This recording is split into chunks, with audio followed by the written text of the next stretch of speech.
Hello subscribers and non-subscribers, and welcome to another episode of Vehicles of War Thunder. Before we actually get into this, I want to let you all know that I'll be doing 3 more episodes of this series, counting this episode.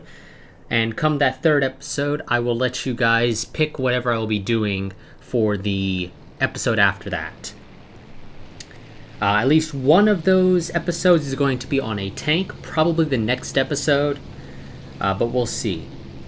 But let's actually hop into what we're going to be talking about in this part, or this episode, and that is the Fiat CR.42 Falco, which entered service in April 1939, roughly 1 year after the Fiat G50 entered service.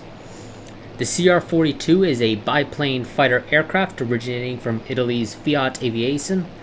The Falco was designed by Celestino Rosatelli, who designed the predecessor to this aircraft, the CR-32, which by this point had only been in service for about 5 years, along with some other Fiat biplanes.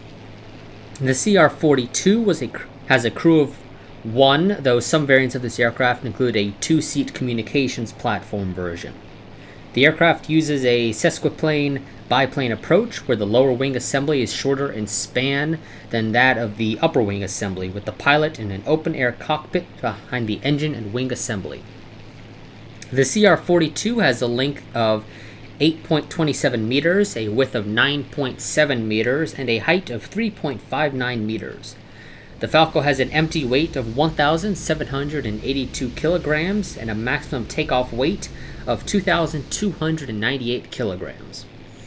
It is powered by a Fiat A74 R1C 14-cylinder radial piston engine, developing 840 horsepower, with a max speed of 430 kilometers an hour.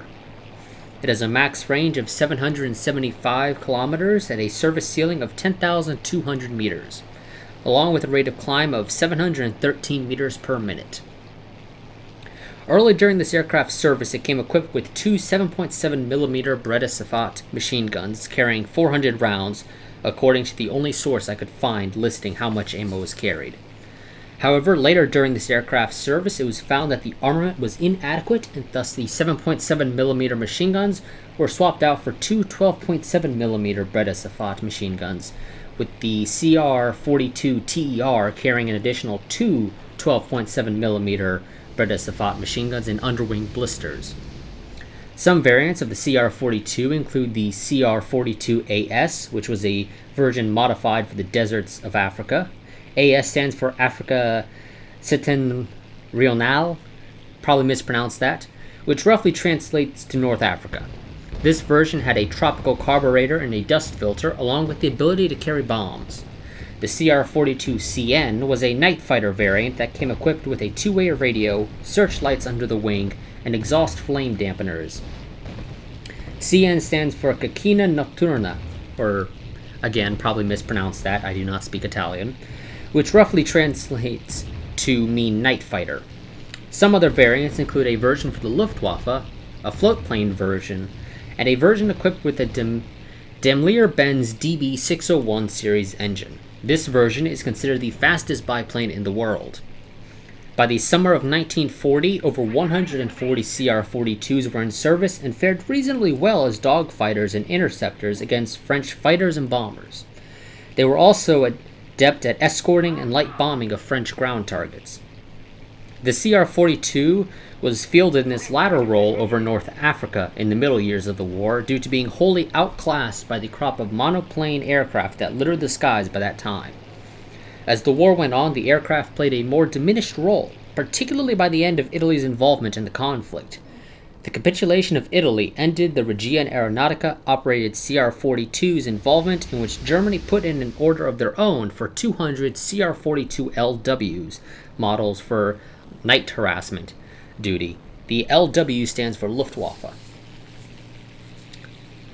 RAF Flight Number 1426, nicknamed the RAF-Waffe, flew a captured CR-42 for the purpose of evaluating and demonstrating the characteristics of enemy aircraft to Allied units. The CR-42 that was tested was captured when the pilot made a forced landing on the beach of Orford Ness due to engine failure on November 11, 1940. As of the time this video is going up, the aircraft can be seen at the Royal Air Force Museum in London in the Battle of Britain Hall. One of the 72 delivered to Sweden survives at the Swedish Air Force Museum. Another Swedish CR-42 was restored for the Italian Air Force Museum. The last recorded claim of a CR-42 in battle occurred on February 8, 1945, when 10 Luftwaffe CR-42 LWs of 9th Battle Group 7 were attacked by P-38 Lightnings of the 14th Fighter Group. The P-38s shot down 3 of the Fiat biplanes, but 2 P-38s did not make it back to base. This aircraft has been operated by the Belgians, Germans, Hungarians, Italians, and the Swedish. Even by 1939 standards, the CR-42 could be considered to be playing the role of an outdated aircraft by sheer appearance, with its lackluster armament and it being a biplane when most countries had already started focusing on monoplanes or were in the process of switching to the use of monoplanes. Now, as for at least the way I would say whether or not this is sort of accurately represented in War Thunder, I'd say it's not too far off. The aircraft, early on at least, tends to do quite nice for its tier. However, when you get unlucky and end up being tossed into matches where you're going up against some of the better aircraft of Tier 1, it is definitely, in some capacity, outclassed.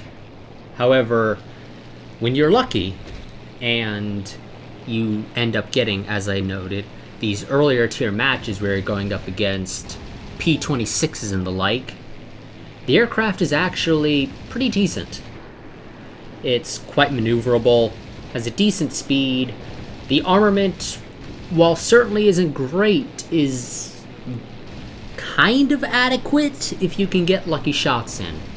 Sadly, with this aircraft, the weapons are a little luck of the draw because they're not really that great. The American 50 cals and whatnot are definitely much better than these, but, and as you can see here, when you're having a Buffalo that decides to basically ignore the fact that you're shooting at him, it tells you two things. One, he doesn't think the aircraft is a big threat, which is understandable. But two, he makes it to where I can get easy shots off on him, but if I was actually able to set him on fire or pilot snipe him, he would have gone down much sooner. As you can see, I believe you start out with about 800 rounds or so of ammunition in this aircraft. I'm down to about 200. And while I actually haven't been paying attention to this, I think that's the first, maybe second guy that I've shot at. So, yeah, just the way I see it, this aircraft, while it is decent at early tiers, it does somewhat rely on luck to determine exactly how quickly you'll be able to take out targets. But beyond that, the aircraft still seems theoretically decent. But once you start going up against monoplanes that actually have decent armaments and decent maneuverability, you're screwed, is the simplest way to describe it. But yeah, if you can get some lucky shots and get those pilot snipes, the aircraft actually is pretty decent. But the armament in and of itself makes it difficult to get pilot snipes because it doesn't really seem to do much damage. Now, I have heard that the Italian armaments have some issues anyway in War Thunder, in which case that would somewhat explain why they're not that great. But considering I don't believe there's many Italian aircraft in the game, I don't see that getting fixed anytime soon if there is indeed an issue with the way they're represented. The version that we actually have here in War Thunder, I believe, is equipped with 12.7s and not 7.7s. So in theory, we're running around not with a sort of original CR-42, but rather, if I'm correct about that, we're running around with a modified and upgraded, retrofitted version of the CR-42. But that's really all I have to say about this aircraft. I do have another recording with this aircraft that I'd have to go and look at it, but I think it's actually slightly better than this one. But I'm just going to go ahead and stick with this one for the sake of this video. But as I mentioned earlier, I'm going to be doing 3 more episodes counting this one, so there will be 2 more. There should, as long as everything goes well, there should be one in April and there should be one in May. This was supposed to have gone up in February, but things just got in the way constantly, family emergencies and the like, so I was never able to actually sit down and record it in February to get it up, so it's going up in March now. So the episode that goes up in May, at the end of that one, I will have a link in the description to a Google spreadsheet that basically lists all the aircraft in War Thunder, and same with the tanks as well. They're on 2 separate tabs of the Google spreadsheet, and I have them all color-coded. Green means I've already done an episode for it, and normally there will be a link to said episode in the box. Yellow means that I have the aircraft or the tank, the vehicle for the sake of simplicity, but I have yet to do an episode for it. And red means that I do not have the vehicle, and thus, until I get it, I'm not capable of doing an episode for it. So in that case, what I ask is that when we get around, or when I get around to allowing you guys to select the next episode, you guys, I will ask that you select one of the yellows, because there's no point in selecting the greens because I've already done an episode on them, and there's no point in selecting the reds because I can't do an episode on them until I unlock it. So you're going to be wanting to select from the ones that have a yellow background in the box. And I will try to keep that as up to date as physically possible. Sometimes it might not be 100% accurate, but I will try to. So whenever they add new vehicles to the game, I'll try and make sure I put them in there. And I'll move the vehicles around as need be. But that's that's going to be it for this episode. But until next time, which I'm thinking the next episode is probably going to be a tank. I've already got a script for it, because I had planned to start this series back in, I think it was September of 2015. I think it was September. It was around that time. The plan was to try and do it around the sort of invasion of Czechoslovakia, or sort of around that time, or well, not necessarily the invasion, but when Germany got the Sudetenland, around that time. So, but that ended up not happening. So yeah, I already have the script for that. I just haven't bothered actually recording the footage for it. So the next episode would probably be on the Panzer 35T, or as the Czechs referred to it, or as the Czech Republic, as Czechoslovakia, referred to it, the LZ-35T, I think is what it was called. But nonetheless, I will end up, I'm going to go and probably record this weekend or something, some footage for that tank so that I can go ahead and start getting it ready. But yeah, that's going to be it for this episode. As always, like, favorite, comment, subscribe, share, and I will see you guys next time. But until then, goodbye and farewell. And as a reminder, I do have a Patreon, so if you enjoy the content and you would like to be able to support the channel, there is a link in the description to it. One of the rewards is that for the credits for this series and any other special series that I do, your name will be in the credits. You will, of course, have to let me know what name you want me to use. Otherwise, I will default to using the Patreon name.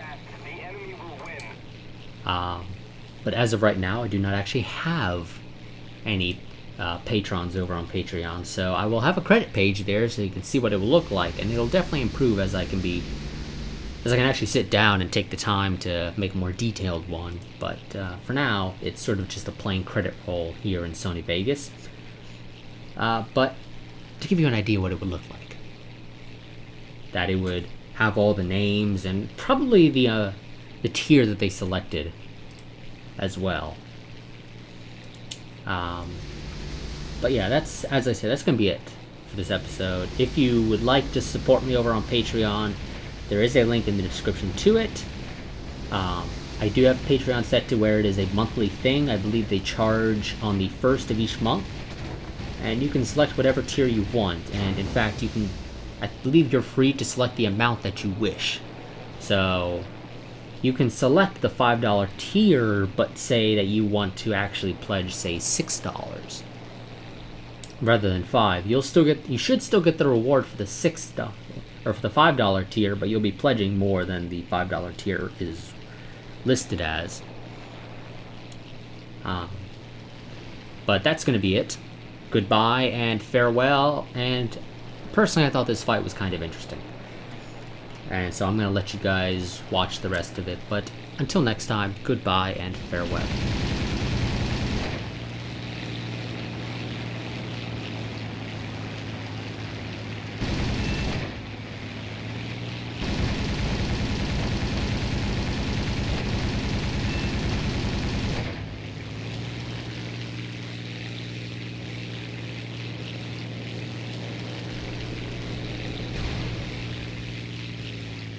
The enemy is winning. We must counterattack.